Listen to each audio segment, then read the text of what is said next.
80% भारतीयों की पीएम मोदी के प्रति राय अनुकूल, पीयू सर्वे में हुआ बड़ा खुलासा। पश्चिम बंगाल के सीएम ममता बनर्जी अमिताभ और जया बच्चन के जुहू स्थित आवास पर मुलाकात के लिए पहुंची। सीएम अशोक गहलोत बोले, जुडिशरी में भयंकर करप्शन हो गया है, वकील लिखकर लाते हैं फैसला।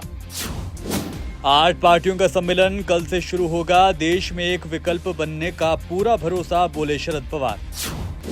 हमारी वजह से केंद्र सरकार ने सिलेंडर के दाम घटाए, सब मिलकर बीजेपी से लड़ेंगे, उद्धव ठाकरे का बयान।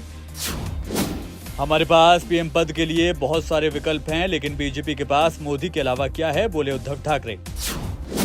सपा नेता जूही सिंह ने कहा, अखिलेश यादव बने इंडिया गठबंधन में पीएम पद का चेहरा।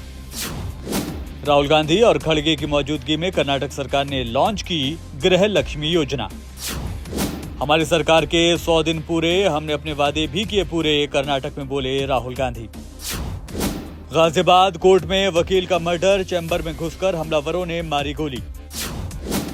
लखनऊ में मुख्तार अंसारी के गुर्गे उमेश सिंह और उसके भाई राजन सिंह का फ्लैट ठोका कुर्क। आपकी विपक्षी दलों से मांग, अरविंद केजरीवाल को बनाया जाए प्रधानमंत्री पद का उम्मीदवार। पाकिस्तान में हमसे कम रेट में गैस मिल रहा है, सिलेंडर की घटी कीमतों पर बोले संजय राउत। एमपी में पूर्व सीएम दिग्विजय सिंह के खिलाफ दमोह में एफआईआर दर्ज, जैन तीर्थ को लेकर किया था ट्वीट। हमारी पार्टी किसी गठबंधन के साथ चुनाव नहीं लड़ेगी, मायावती का बयान। रक्षाबंधन का पर्व हमारी संस्कृति का प्रतिबिंब, पीएम मोदी ने देशवासियों को दी शुभकामनाएं।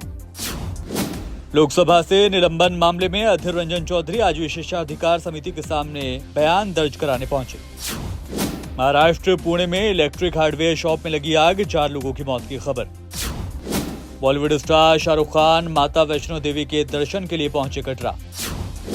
रामचरित्र मानस विवाद, कांग्रेस नेता ने स्वामी प्रसाद की जीप काटकर लाने वाले को 10 लाख देने का किया ऐलान। नू हिंसा मामले में विधायक मामन खान को नोटिस, 31 अगस्त को पूछताछ के लिए बुलाया।